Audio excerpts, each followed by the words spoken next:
Kembar ini punya tanda lahir yang sama persis sama kakak-kakaknya yang sudah meninggal. Assalamualaikum warahmatullahi wabarakatuh. Sebelumnya, perkenalkan nama saya Andisa Kurniati dengan NPM 2010301048 dan saya berada di kelas 1A PBSI Universitas Tidar, Magelang. Nah, dari cuplikan video yang telah saya berikan di awal tadi, jika kalian teroris, pasti kalian tahu siapa sih orang yang ada dalam video tersebut. Ya, jadi orang yang ada dalam video tersebut adalah Nessie Jats.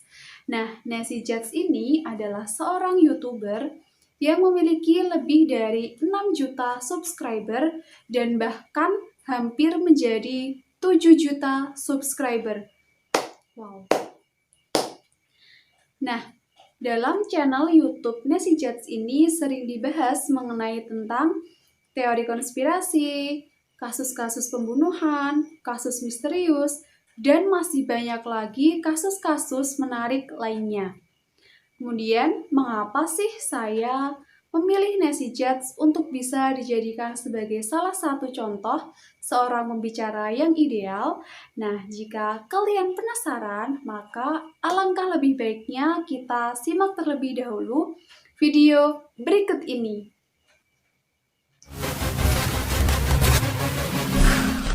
Sebelum kita masuk ke kasus-kasusnya, aku mau menjelaskan sedikit apa sih reinkarnasi. Mungkin kalian dari tadi kayak, sini ngomongin apaan sih reinkarnasi? What is reinkarnasi? So, reinkarnasi ini adalah sebuah istilah dalam bahasa Latin yang berarti terlahir kembali. Nah, istilah ini merujuk pada kepercayaan bahwa ketika kalian meninggal, walaupun tubuh kalian stop berfungsi dan hancur lebur dengan tanah, jiwa kalian tidak ikut mati, melainkan terlahir kembali dalam bentuk yang baru. Jadi seseorang yang meninggal, mereka akan lahir lagi, tapi dalam bentuk yang berbeda. Nah, dipercaya nih, jika kalian di hidup ini adalah orang yang baik, jika kalian terlahir kembali, kalian akan mendapatkan keberuntungan yang lebih daripada di kehidupan yang sebelumnya. Sementara jika kalian di kehidupan ini adalah orang yang jahat, buat kalian-kalian yang suka julid, netizen-netizen yang suka nulis hate comment, pakai second account, cuma buat iseng padahal nyakitin hati orang, di kehidupan selanjutnya kalian akan terlahir menjadi orang yang tidak beruntung dan hidupnya akan selalu tak luput dari duka. Nah, dari yang aku pelajari dari filsafat Hindu dan Buddha, proses reinkarnasi ini memberi manusia kesempatan untuk mendapatkan kehidupan yang lebih baik jika mereka adalah orang-orang yang baik. Makanya kalian diminta untuk jadi orang-orang baik agar ketika kalian terlahir kembali, your next life atau kehidupan kalian selanjutnya juga merupakan kehidupan yang baik dan jauh-jauh dari duka. Jadi buat yang masih bingung antara reinkarnasi sama doppelganger, ini completely two different things. Dua hal yang sangat berbeda. Doppelganger adalah kembaran dalam satu kehidupan, jadi kayak orang-orang yang sangat mirip atau orang-orang yang di-clone. Sementara reinkarnasi adalah satu manusia, jadi satu jiwa yang terlahir dalam dua format, dua tubuh yang berbeda, pada masa kehidupan yang juga beda. Nah, kepercayaan pada terlahir kembali atau metempsychosis ini dipegang juga sama tokoh-tokoh bersejarah Yunani, kayak Pythagoras, Socrates, dan Plato. Dari cuplikan video yang telah saya berikan tersebut, pasti sudah jelas mengapa sih saya memilih Nessie Jats untuk bisa dijadikan sebagai salah satu contoh seorang pembicara yang ideal. Nah, jadi yang pertama karena Nessie Jats ini mampu memilih topik yang tepat bagi para pendengar, penonton, maupun subscribernya. Karena memang sebelum melakukan pembuatan video atau tag video, Nessie Jats ini selalu mempersilahkan kepada para subscribernya untuk bisa memberikan request-request tentang apa sih yang akan dibahas dalam konten berikutnya. Kemudian, yang kedua, karena Nessie Jats ini mampu menguasai materi-materi dengan baik dan benar, serta jelas.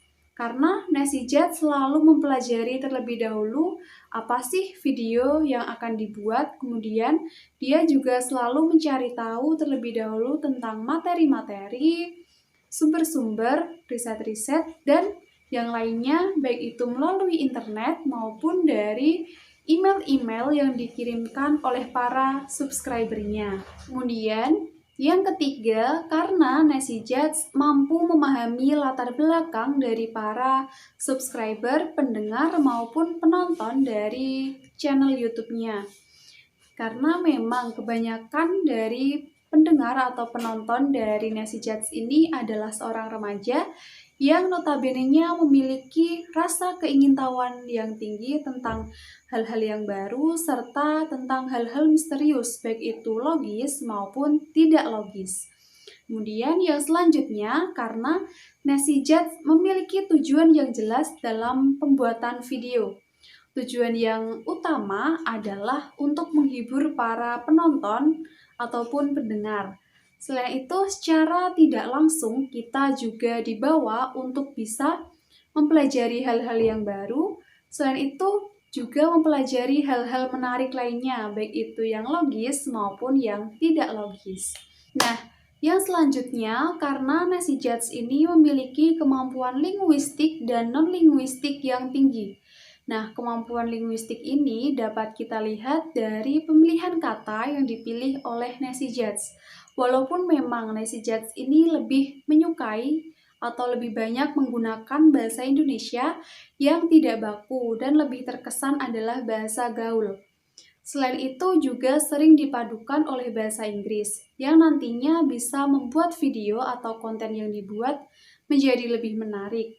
Selain itu, kemampuan non-linguistik ini dapat kita lihat dari cara Nancy Judge menyampaikan suatu materi dengan mimik wajah yang sangat mendukung. Yang terakhir, karena Nancy Judge ini mampu memanfaatkan atau menggunakan alat bantu yang ada dengan baik serta tepat.